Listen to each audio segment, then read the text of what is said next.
नमस्कार मित्रांनो, तू ही रे माझा मितवा मालिकेच्या येणाऱ्या भागांमध्ये जबरदस्त ट्विस्ट आता आपल्यासमोर पाहायला मिळणार आहे.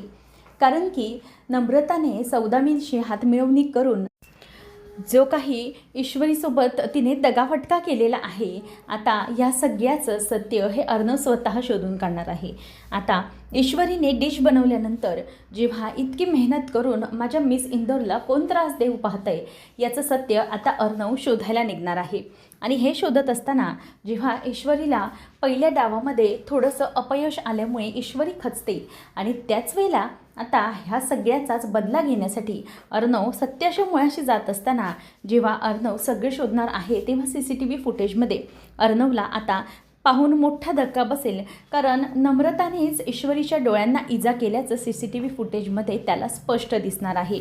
त्यामुळे नम्रता आता सौदामिनीशी मिळालेली आहे हे सत्य आता त्याच्यासमोर येणार. त्यामुळे नेमकं आता अर्णव काय करणार आहे या स्पर्धेत अर्णव आणि ईश्वरी हा नम्रताबद्दल काय डिसिजन घेणार आणि तिची कशी वाट लागणार सगळं आपण आजच्या या भागामध्ये पाहणार आहोत. चला तर मग वेळ न घालवता व्हिडिओला सुरुवात करूया. आत्तापर्यंत आपण मालिकेमध्ये पाहत होतो की ईश्वरीला नम्रताने डोळ्यामध्ये औषध घातल्यामुळे तिला खूप त्रास होत असतो. ती तिच्या पद्धतीने सगळं काही करण्याचा प्रयत्न करत असतानाच अचानक तिला धुसरचं दिसायला लागते आणि त्यामुळे हा त्रास तिला होत असताना ती विचार करते की मला हा अचानक त्रास व्हायला लागला, मी काय करायला हवं. आता हा सगळा विचार ती करत असताना तिथे अर्णव समोरून तिला बघतो आणि ईश्वरीला डोळ्यांमध्ये अचानक जळजळ व्हायला लागल्यामुळे काय करावं काय नाही हे तिला काहीही सुचत नसतं. तिच्यासमोर फक्त आणि फक्त एकच ध्येय आहे, ते म्हणजे अर्णवची सात्विक फॅशन म्हणजेच त्याच्या आईची कंपनी त्याला 200 कोटी रुपयांची परत मिळवायची आहे. हे सगळं तिच्या फक्त डोक्यासमोर एकच ध्येय आहे. त्यामुळे ती ते प्रयत्न करते. तर इथे मुद्दामच जेव्हा तिला त्रास व्हायला सुरुवात होते त्याच वेळेला हे सगळं पाहून सौदामिनीच्या मनामध्ये अगदी लाडू फुटायला सुरुवात होते. कारण की तिला माहीत असतं की जर मी हे सगळं करेन तरच या सगळ्या गोष्टी होऊ शकतात. आता नम्रता ईश्वरीच्या विरोधात केल्यामुळे तिला खूप मोठा आनंद झालेला असतो. आता ईश्वरीला दुसरं दिसायला लागतं. ती उकळत्या तेलात हात घालणार तेवढ्यात अर्णव तिला पकडतो आणि मिस इंदोर हा त्रास होतोय तुला, प्लीज असं करू नको असं तिला तो समजावतो. परंतु आता जेव्हा अर्णव डॉक्टरांना चेक करण्यासाठी तिथे बोलवलेलं असताना डॉक्टर म्हणतात की या मॅडमची रॅटिना टेस्ट करावी लागणार आहे डोळ्यांची, त्याशिवाय आपल्याला नेमकं डोळ्यांना काय झालं आहे, इजा कशी झाली हे समजणार नाही आहे. पण ईश्वरीकडे तेवढा वेळही नाही. ईश्वरी म्हणते की मी ही स्पर्धा सोडून नाही जाऊ शकत. त्यामुळे अर्णव तिला स्पर्धेमध्ये पार्टिसिपेट करू देतो. तिचा आत्मविश्वास वाढवतो. ईश्वरी पण गणूबाप्पावर विश्वास ठेवून अगदी डोळे बंद करून स्पर्धा कशी लढतात तशी ती लढायला सुरुवात करते. त्याप्रमाणे आता ईश्वरीची फ्युजन वडापाव ही डिश बनून तयार असते. ईश्वरीच्या पाठी अख्खे सगळेजण असतात. ईश्वरी जिंकायला हवी, ईश्वरी अर्णव जिंकणार असा प्रत्येकाच्या मनात एक वेगळाच तिच्याविषयी त्यांच्या जोडीविषयी आत्मविश्वास असतो. तेव्हा मग ईश्वरी ही डिश तिच्या स्पर्धेमध्ये ठेवते आणि स्पर्धेमध्ये डिश ठेवल्यानंतर पहिल्या राऊंडचे म्हणजेच अनोखी चवीचा स्वाद असं म्हणून तो राऊंड असतो. त्या राऊंडला सगळे जे स्पर्धक त्यांच्या डिशेस प्रेझेंट करतात. मिसळ म्हणा, चॉकलेट मोदक म्हणा किंवा चॉकलेटचे समोसे, मिसळ, ईश्वरीची जी फ्युजन वडापाव, त्यानंतर फ्युजन इंदोर पोहे असं म्हणून सगळ्या डिशेस तिथे आता असतात. आता त्या ज्या काही सगळ्या डिशेस असतात त्या सगळेजणं बघत असतात आणि ईश्वरी आता विचार करते की अर्णव सर, माझी डिश ही ओके आहे का? कारण की माझी डिश ही मी कशी बनवली मलाच कळत नाही आहे. म्हणजे मी गणूबाप्पाला हात जोडून जसं बनवता येईल तसं बनवले, पण मला कळत नाही आहे की माझी डिश कशी बनणार आहे. तेव्हा मग त्यावर लगेचच अर्णव म्हणतो की मिस इंदोर, तू डिश अगदी व्यवस्थित प्रेझेंट केली आहेस, त्यामुळे डोंट वरी. ॲक्च्युली तू डिश चांगलीच प्रेझेंट केलीस, इतकं न बघता ही परफेक्ट प्रेझेंटेशन आहे तुझं. सो रिझल्ट काहीही असू दे, पण माझ्या मनात तर तू जिंकली आहेस. कारण की तू इतकी छान सुंदर रिप्रेझेंट केलीस तुझी डिश की मला ती बघूनही करता आली नसती. त्यामुळे miss Indore, I am very much proud of you. मला अभिमान वाटतो आहे, तू माझी बायको आहेस असं अर्णव तिला बोलतो. आणि तिथल्या तिथे ईश्वरी जिंकल्यासारखी होते. कारण की अर्णवला तिचा अभिमान वाटतो आहे. हा क्षण तिच्यासाठी खूप महत्त्वाचा असतो. ईश्वरीच्या डोळ्यात पाणी येतं. ईश्वरीला अर्णव विचारतो की मिस इंदोर, तुझ्या डोळ्यात पाणी का आलं आता? तेव्हा ती म्हणते की नाही, मला त्रास काही होत नाही आहे, पण मला आनंद झाला हे ऐकून की तुमच्या नजरेत तर मी जिंकली. आता जजेसचं बघूया. ईश्वरी आता त्याच्याकडे बघत असते. अर्णव तिच्या खांद्यावर हात ठेवून आहे. सगळेजण अगदी जीव मुठीत घेऊन असतात की काय येणार, स्पर्धेचा निकाल काय लागणार, सगळ्यांना चिंता लागलेली असते. तर इथे दुसरीकडे वल्लरी ही तिथे अवेलेबल नसली तरी सौदामिनीला ती अगदी अप्रत्यक्षपणे मदत तर करतच असते, कारण की ती मुद्दामच नम्रताला तिच्या विरोधात भडकवत असते. हे सगळं आता सुरू असताना अर्णव म्हणतो की नेमकं काय घडणार आहे. तर इथे पहिला जो राऊंड असतो त्या राऊंडची स्पर्धक असतात आणि पहिला नंबर आलेला असतो तो म्हणजे सौदामिनी क्रिएशनचे 2 स्पर्धकांचा, ज्यांनी मिसळ बनवलेली असते, फ्युजन मिसळ. आता ही मिसळ इतकी त्या ज्युरीजला आवडलेली असते की त्यांना फर्स्ट नंबर दिला जातो. मग हे पाहून अर्णव बघत राहतो की ठीक आहे चालेल, पण माझ्या ईश्वरीनेही काही कमी मेहनत केलेली नाही आहे. तेव्हा मग तिकडचे अँकर हे म्हणतात की पहिला नंबर आहे तो म्हणजे आपल्या या फ्युजन मिसळचा. आता फ्युजन मिसळ ही सौदामिनीची आहे, ती खूप खुश झालेली असते, कारण की सौदामिनीने जे काही पदार्थ मिळवलेले असतात त्यांना बनवण्यासाठी ते खूप चोरी करून, म्हणजेच अगदी लबाडीने जे पदार्थ मुद्दामच त्यांना मिळणार आहेत ह्याची खात्री असूनच त्यांनी ते सगळ्या पदार्थाची तयारी केलेली असते. परंतु इथे बिचारा ईश्वरीला तिच्या कसल्याच पदार्थाची माहिती नसूनही ती बरंच काही तिने चांगलं केलेलं आहे. त्यानंतर मग आता हे सगळं घडल्यानंतर ईश्वरी वाट बघते की कधी दुसरा नंबर येतोय किंवा तिसरा तरी.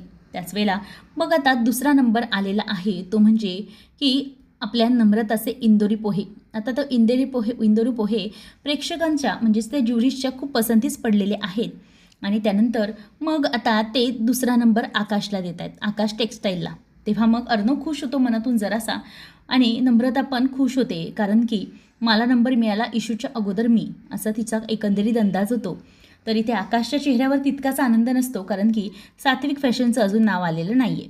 त्यानंतर मग आता सगळ्या डिशेस तयार आहेत. त्याचबरोबर जजेस पुढचा नंबर सांगतात, तिसरा आणि अंतिम नंबर.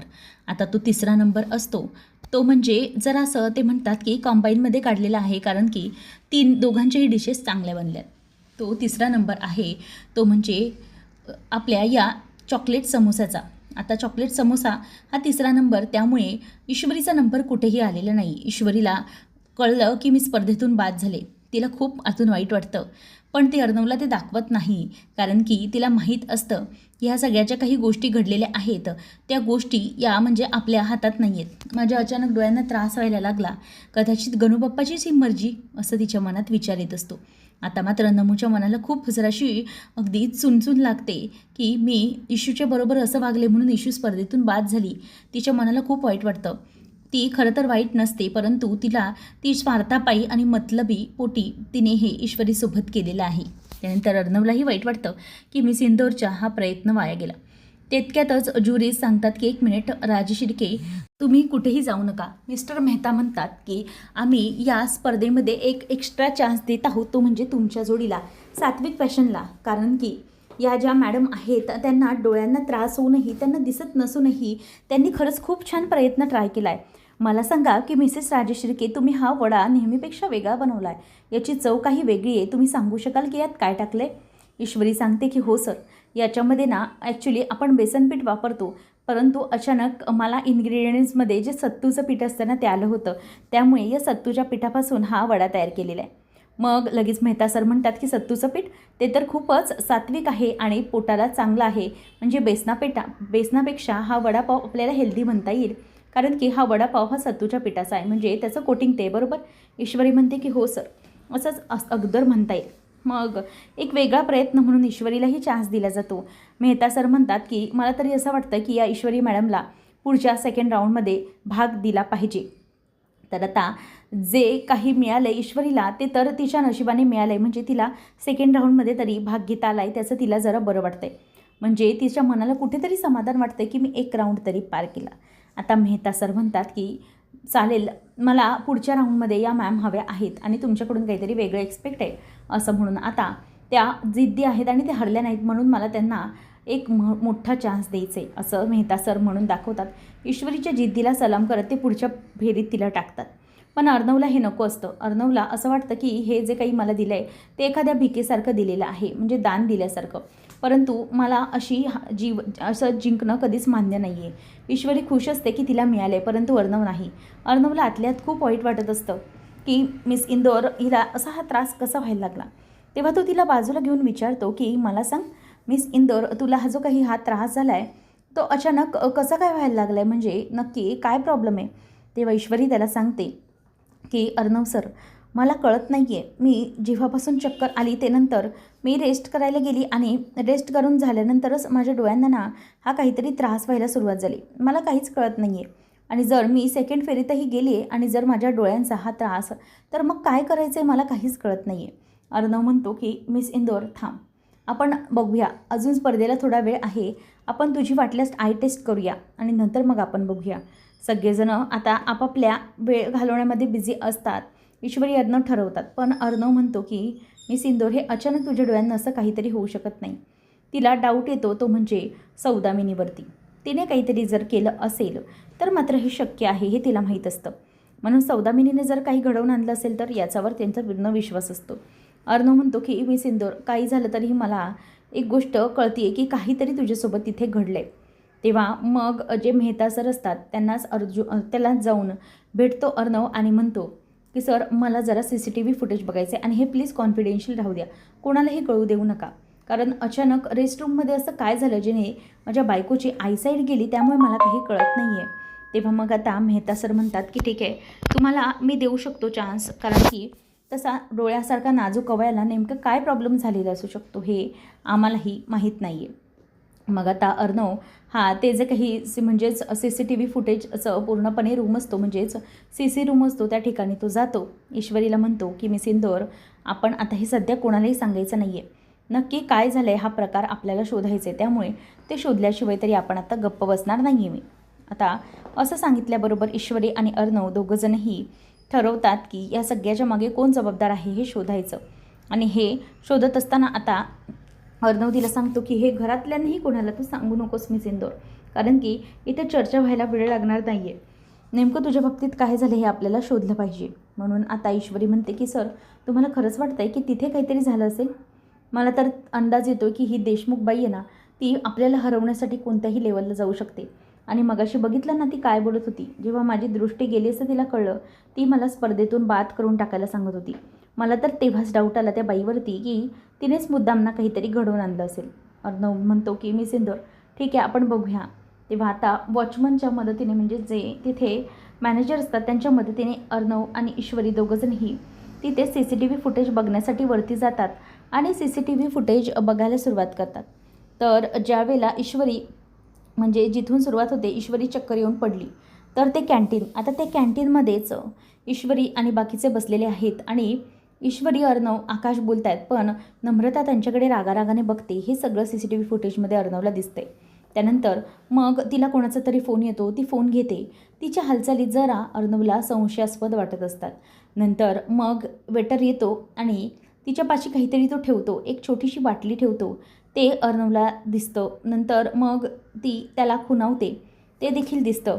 आता ईश्वरीला ती तिथून डायरेक्टली काहीतरी बॅगमध्ये ठेवून घेऊन जाते, ते म्हणजे ती चक्कर आलेली ईश्वरी, नंतर घेऊन गेलेली नम्रता रेस्टरूममध्ये. मग रेस्टरूमचं फुटेज, आता रेस्टरूममध्ये काही म्हणजे रेस्टरूमचं फुटेज बघण्यासाठी, म्हणजे जेवढं ईश्वरी गेली तेवढंच ते फुटेज त्यांना बघायचं असतं.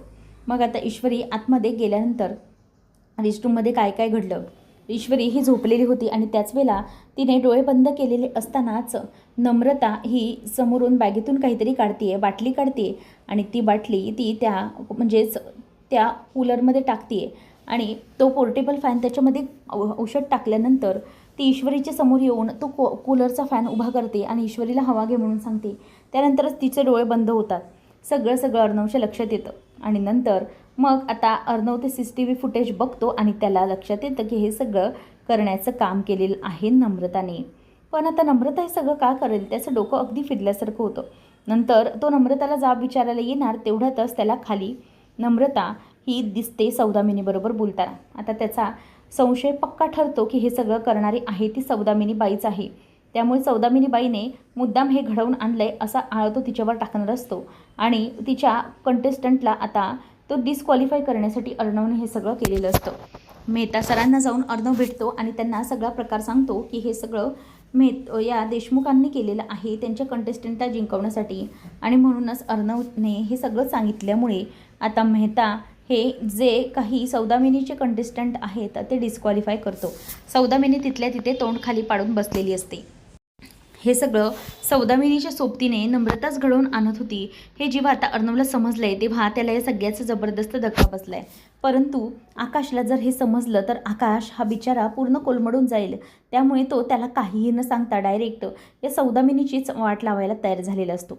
नेमकं आता पुढे कसं आणि काय घडणार पाहणं अगदी रंजकतेचं ठरणार आहे.